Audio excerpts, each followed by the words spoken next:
Yo, what is going on, everyone? In this one, I want to very quickly show you how to complete Little Masters Legacy 2. Now, in order to start this, you will have to have first completed Little Masters Legacy 1, which if you haven't done, I've made a walkthrough on how to complete.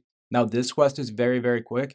However, starting it can be a little bit tricky, and it will depend on how much you've already explored. So I'll very quickly explain how to start this one up. Now, you'll want to come over here to Starfall Spring, and if you check the quest description, it'll say that you can start it here in this area, and the person likes to watch the fights around this area at Battlecrest Slope.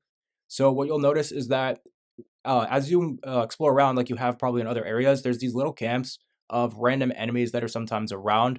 Now, in order to start this encounter, it is a little bit random, but there are ways to force it to start. So you'll notice that there are all of these little camps in the area, and depending on whether or not you've already cleared some of them out or not, you will have to start to clear them out. Now, sometimes it'll drop on the first camp that you clear out. Other times you might have to clear other ones around the area. So very quickly, this is where you will find the first camp. Now, if you guys do not get the quest to start, it's a good idea to start looking around for other camps and perhaps even setting the time to nighttime, because that's just something that I did before receiving the quest. So I don't know if that's a requirement because I can only do it once, but that is something that I did before discovering it. So I was just wandering around and I thought to myself, oh, I already cleared out all the camps, so I better reset the time so that the people spawn back. However, as you can see, I went back to this camp and these people actually hadn't spawned. So you may have to roam around the area here, clear some people maybe even out at this fort.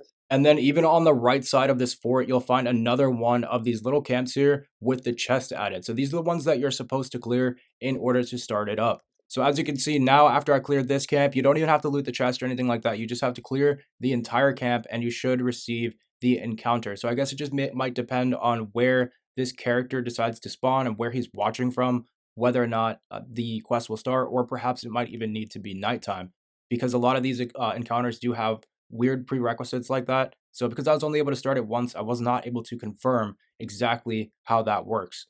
But you come here, clear out these camps, and you will definitely receive this encounter. Now, once you have the quest, it only takes 10-20 seconds to complete. It's just getting it to start that can be a little bit tricky. So you'll come over to the character again and speak with them. And if you remember from part 1, you have to do a specific ability in front of the character in order for it to work. Now, this can be a little bit tricky as well. This time, you might even need to switch weapons because it will tell you to switch to the strategic sword.